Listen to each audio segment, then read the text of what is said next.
Bonjour et bienvenue donc à cette première chronique sur donc les neurosciences et l'intuition. Alors, j'avais envie depuis un certain temps de vous partager des petites séries, des petites vidéos dans lesquelles je vous présenterai finalement des recherches sur la neuroscience ou des réflexions sur la neuroscience et de faire des liens avec l'intuition pour effectivement donc amener un éclaircissement sur quelque chose qu'on connaît, hein, l'intuition, c'est quelque chose de très connu, on en entend beaucoup parler, sauf que quand il s'agit maintenant de la mettre en application pratique, il s'avère souvent qu'on s'éloigne finalement de la pratique pour arriver à aborder des sujets un petit peu des fois ésotériques ou compliqués pour y accéder.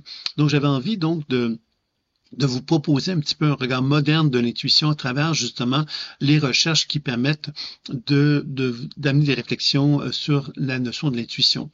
Donc la première petite chronique qui est aujourd'hui va vous présenter qu'est-ce que la conscience. Alors d'abord, je vais peut-être me présenter. Alors mon nom est Sylvain Bélanger. Moi, ça fait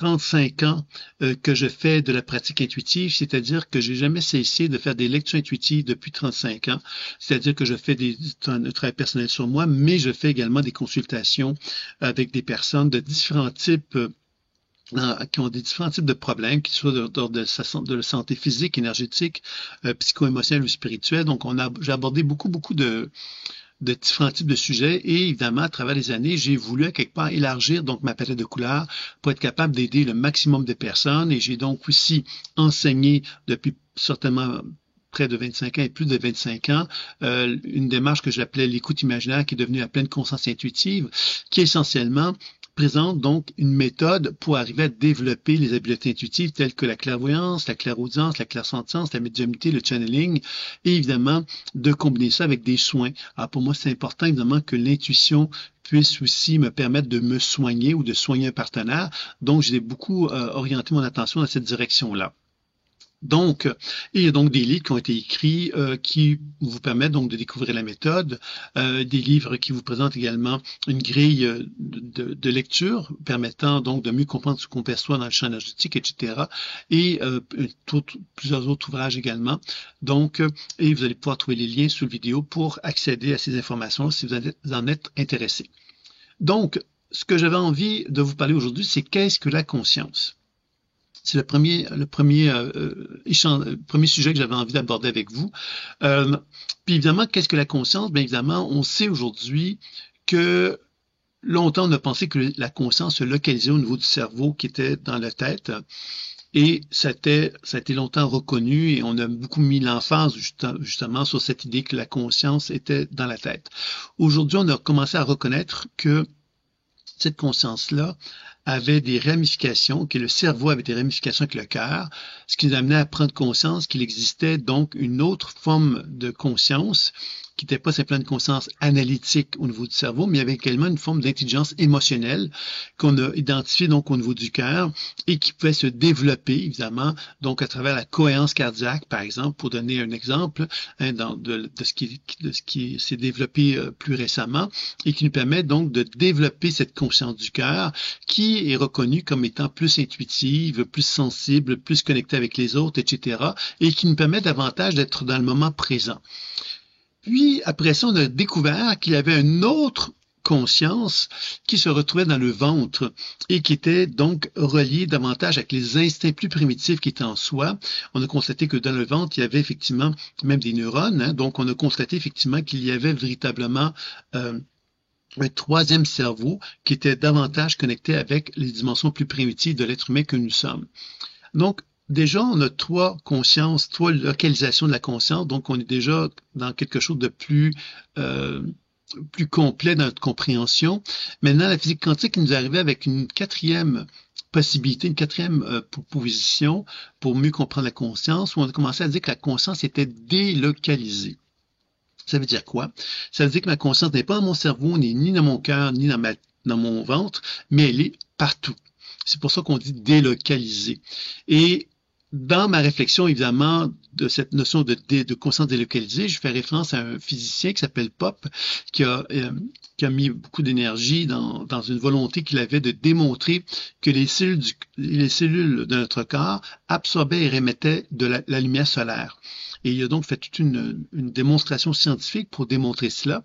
Et ce qui est intéressant, évidemment, c'est de comprendre que cette démonstration qu'il a fait a permis de mettre en évidence que notre corps humain absorbait et réémettait de la lumière. C'est dire qu'autour de mon corps, il y a comme un genre de rayonnement biolumineux qui reflète l'activité cellulaire.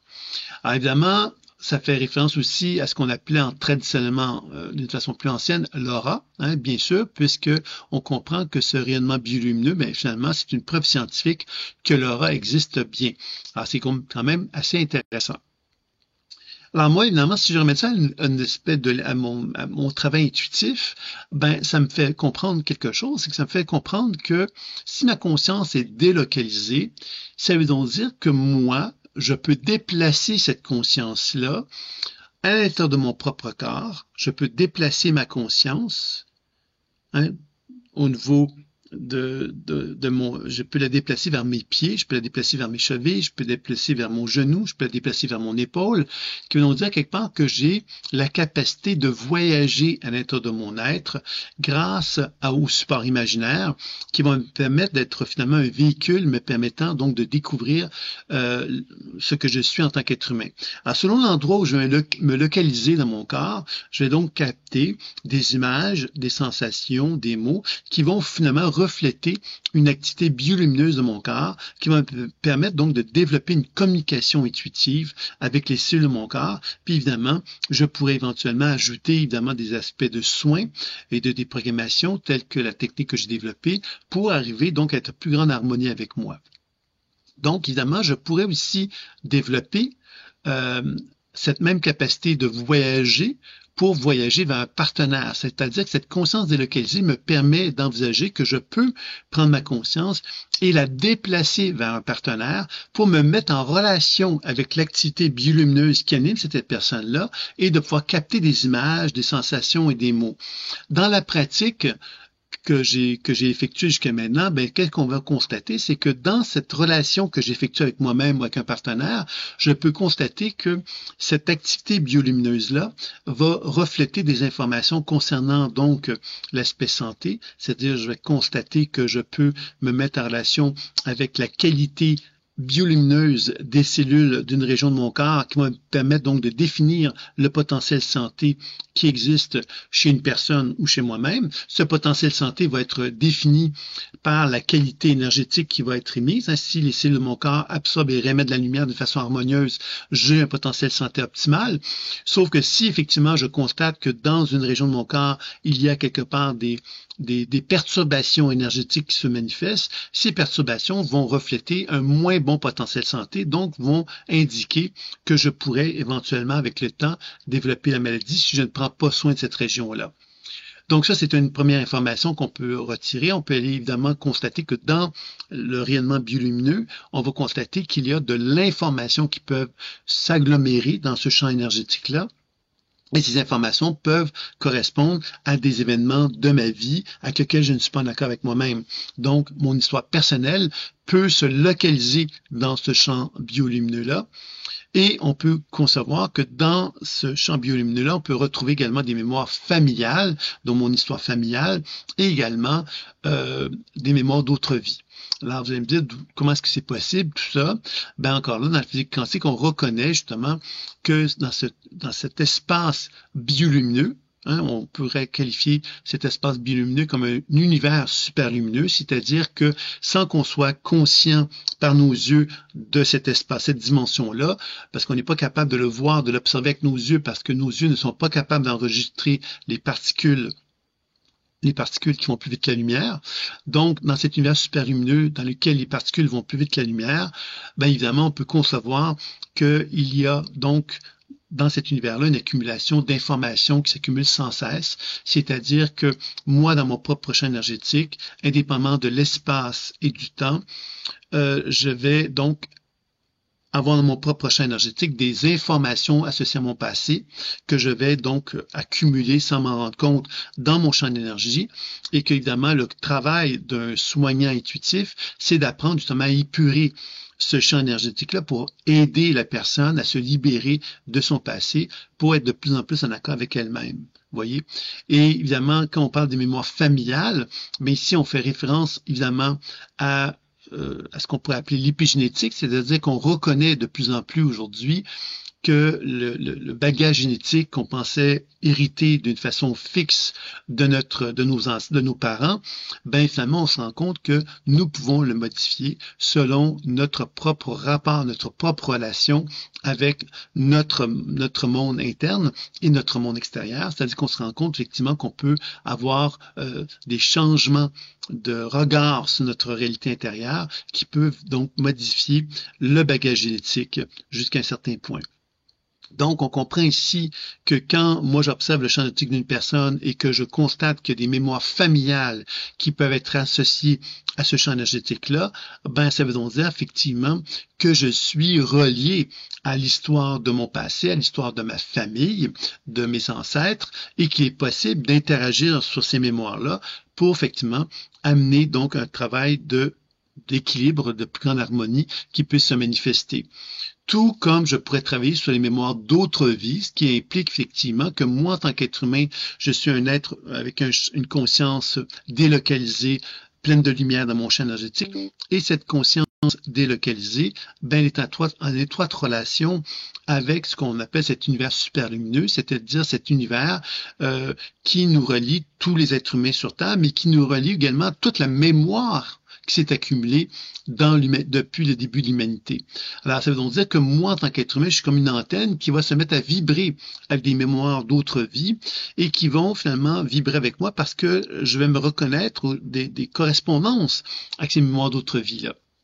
Donc, dans mon champ énergétique, je peux apprendre justement à constater que je suis en résonance avec des mémoires d'autres vies et que je peux donc travailler en tant que soignant pour justement comprendre la raison d'être de ça et favoriser donc la réappropriation de l'énergie vitale avec laquelle je suis en résonance pour effectivement me libérer, me dégager de l'histoire de l'humanité, de l'histoire familiale et à la limite de mon histoire personnelle pour revivre finalement dans l'instant présent une position justement d'alignement qui va me permettre donc de développer une conscience qui va être finalement la plus proche de l'essence fondamentale de qui je suis.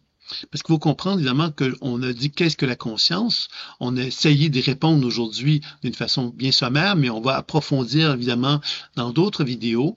Mais ce que j'avais envie de vous partager ici, c'est que l'objectif que nous avons tous en tant qu'êtres humains, c'est de reconnaître que notre conscience, elle s'est identifiée à un tas d'informations qui ne nous appartiennent pas, qui correspondent à nos croyances, qui nous correspondent à nos limitations, etc., et qui proviennent donc de notre propre existence, mais qui proviennent également des ancêtres qui ont pu effectivement générer aussi ces croyances-là et avec lesquelles nous pouvons d'une certaine façon avoir hérité de cela. Et on peut constater évidemment que ces croyances-là, ces limitations-là peuvent être renforcées par des résonances que l'on a avec des mémoires d'autres vies. Et tout ce processus-là, évidemment, nous empêche de manifester notre pleine expression de nous-mêmes. Et évidemment, tout le travail de notre vie, c'est d'apprendre justement à se dégager de tout ce bagage-là pour arriver à trouver un équilibre avec soi-même où la conscience va pouvoir se rapprocher le plus juste possible de qui nous sommes véritablement. Donc, c'était un petit peu ça que j'avais envie de vous partager aujourd'hui pour ce premier vidéo sur les neurosciences et l'intuition. Alors, je vous dis à très bientôt pour une prochaine capsule. Au revoir.